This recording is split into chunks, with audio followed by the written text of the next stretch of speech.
Hi everyone, we are Group 6 and we're presenting the digital transformation plan for Ang Mo Supermarket. Next slide. Ang Mo Supermarket was established more than 25 years ago with 40 employees. So right now they're still holding on its own against big names such as NTUC FairPrice and Sheng Siong.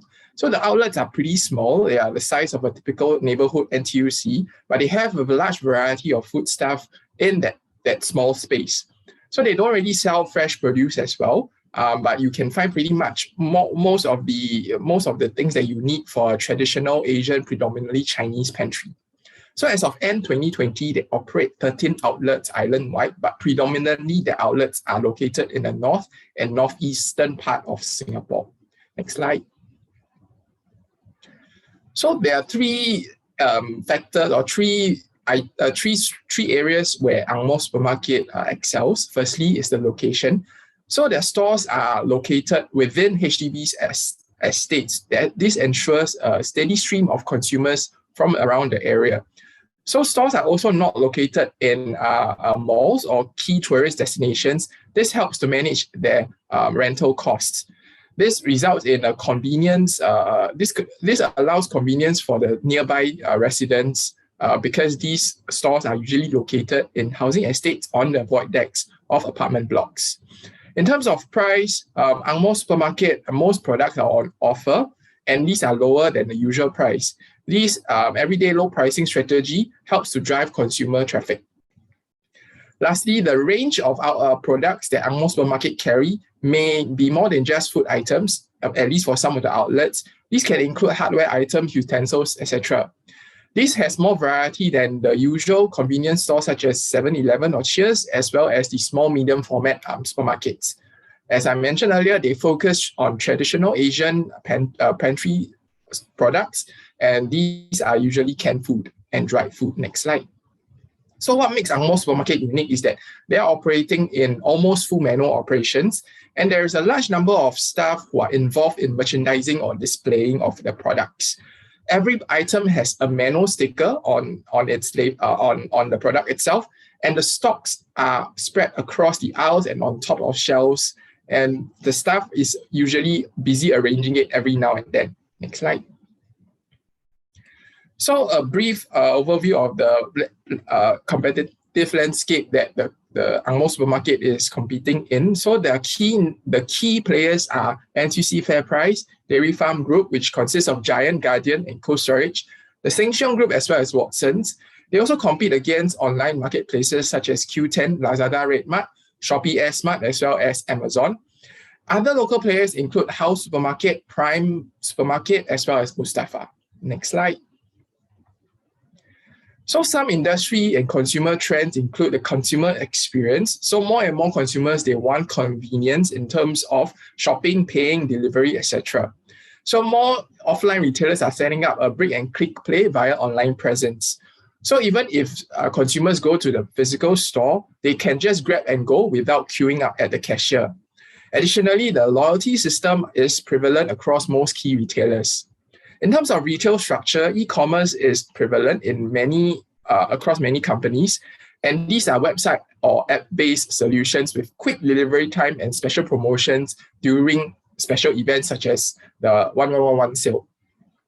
The supermarkets right now, they are also diversified in terms they are selling more products. This includes electronics and pharmacy, as well as most overseas supermarkets. They are setting up store in Singapore. These caters to expats, visitors, as well as locals.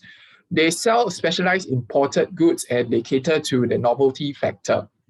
Finally, supply chain management and operations. Most of the key retailers here, the stock levels are monitored using technology, and some of them, they import directly from suppliers. They cut away the middleman or the wholesaler.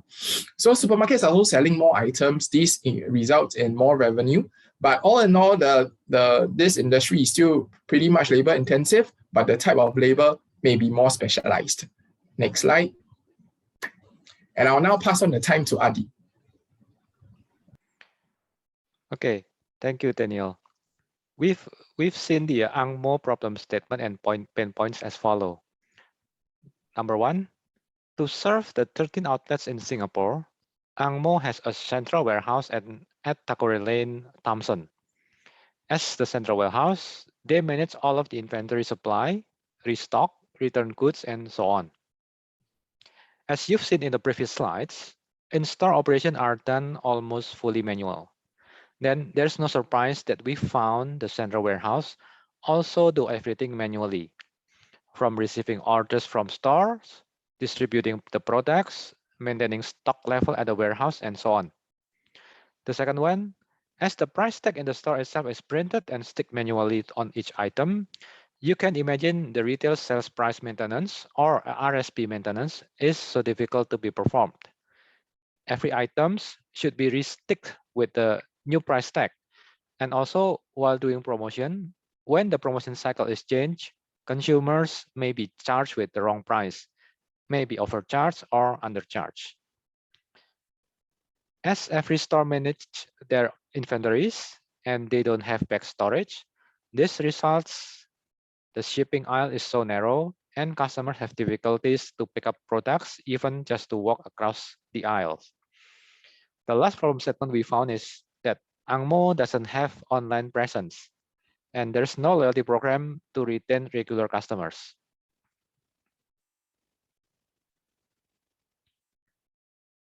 We also have identified several innovation ideas, which categorize into into four. The first one, strengthening the existing customers. This is to answer the existing pain points. Second one, to attract the new customers. The third one, strategy for growing business. And the last one is strategy to limiting the current opportunity loss. Next slide will be presented by Najib. Hello, everyone. We have listened to the pain points and innovation ideas. So here are our proposition on the digital transformation for UMNO. So we have two transformation approach. One is for the UMNO itself, and then the second part will be covering the customer. So let's go to the next slide to see several interventions that we are proposing within UMNO. The first intervention will be a centralization of warehouse and store inventory management system via point of sale system. So this is to enable efficient management of inventory, stock levels, and other essential retail operations through the cloud-based POS system. And hence this will reduce a lot of manual operations and empower staff to focus to more important things rather than doing a mundane job. So having this will be a few modules like stock movement report, management, multiple outlets, and inventory reports. If we go to the next intervention, this will be digitization of the inventory management. The introduction of a handheld barcode readers will enable the back end to the front end to be well integrated and they can talk to each other. Having this, it will be efficiently manage the inventory and stock levels at the store levels. And it will directly communicate to the central warehouse based on inventory in-store levels. And it also, similar to the previous intervention, it also reduces the manual operation and it will integrate seamlessly to the overall supply chain. Let's go to the next intervention. This will be a digitization of price tagging within the outlet via electronic price tags. So having this will absolutely bring the accuracy of price tagging. It also reduces the consumer concerns on why there are different pricing between stores. And having this will also standardize the tagging across Angmo within Singapore. And having this also will enable a dynamic price tagging to take the advantage of promotion and festive pricing. And to repeat, this will also reduces the manual operations where the pricing will be easy, flexible, and remote control. Let's hear to the next transformation plan by Waricha. Over to you, Waricha. Thank you, Najib. Let's see what is our transformation plan 2 approach. For now, our target user, we have two groups. Group 1, current user, and Group 2, potential users. For the Group 1, we have like regular Angmo user base, regular user living in the Angmo store area, and potential user we have attract new users who may be regular users for other retail chains, and also online consumers. Next, please. For the intervention number one, digital marketing to attract new user base. We have 4 ways. The first one is setting up of social media account. The second one is use of online video programmatic platform to geo-target new users. And the third one, compete online content categories in geo-link SEM. And the last one, leverage full funnel digital optimization to drive online conversation to e-commerce. Next. For the intervention 2, online e-commerce, we have 4 steps to do this. Step 1, select market size. Step 2, scale up, need to increase customer base. So promotion would need to be maintained. Step 3, monetize delivery fees for low value spending, feature product and ads from suppliers. Step 4, govern. Consumers must be identifiable, must pay through online means, no COD to prevent fraud purchases. Review of products by buyers to help drive further adoption. Next, please. For the intervention 3, the loyalty program for rewarding user base. This one to ensure loyalty continues with the store as operations expand and consumers can collect or redeem points stamp for rewards. This way can bring consumer experience closer to the current competitive retailer base, also enabling matching consumer data with purchase behavior. With first-party data, consumers can be targeted online on social media based on behavioral segments. And next, Gautam, please. Thanks, Richa. So when it comes to the innovation ambition matrix for the Angmo supermarket, we've divided into core and adjacent the way you see it on the screen. When we look at the core, what they're trying to do with attracting users into the existing setup, digital marketing will really help them because this is a new way to outreach to consumers. In the 6 months to 1 year time period, the loyalty program set up for rewarding existing user base and ensuring retained users are coming through is something that will definitely be part of the core business. And in the 1 to 2 year horizon, the entire technology setup, be it centralized warehouse inventory management or the entire barcoding system that will help with the readers being set up within stores to manage the inventory. And finally, the price tagging on shelf through the electronic price tags will all come together to ensure that the current core business is sustained. On the other hand, the entire aspect that Varicha ran us through in terms of setting up the online platform, there is a combination of the Grab supermarket, Grab Mart being set up for all the deliveries to happen through a partner. And that is something that can be done very instantaneously. But over a longer period of time, it could be setting up its own store online, which could also help gather a lot of important consumer data, and that could really go into further analytics, which could also be monetized. Going to the next slide, what is the cost benefit analysis that we look at?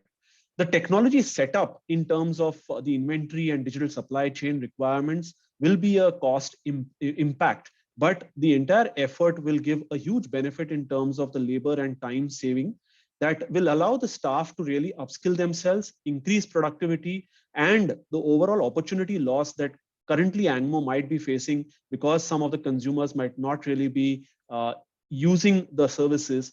That's something that could be a potential benefit. In terms of joining the online platform, it will really help reach out to a new consumer set and hence increase the revenues for Angmo.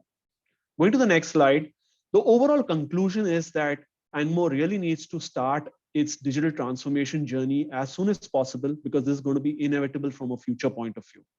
It will require the management to really set aside some budget for its future requirements. And this is something that will really ensure that the long-term benefits come through for the business.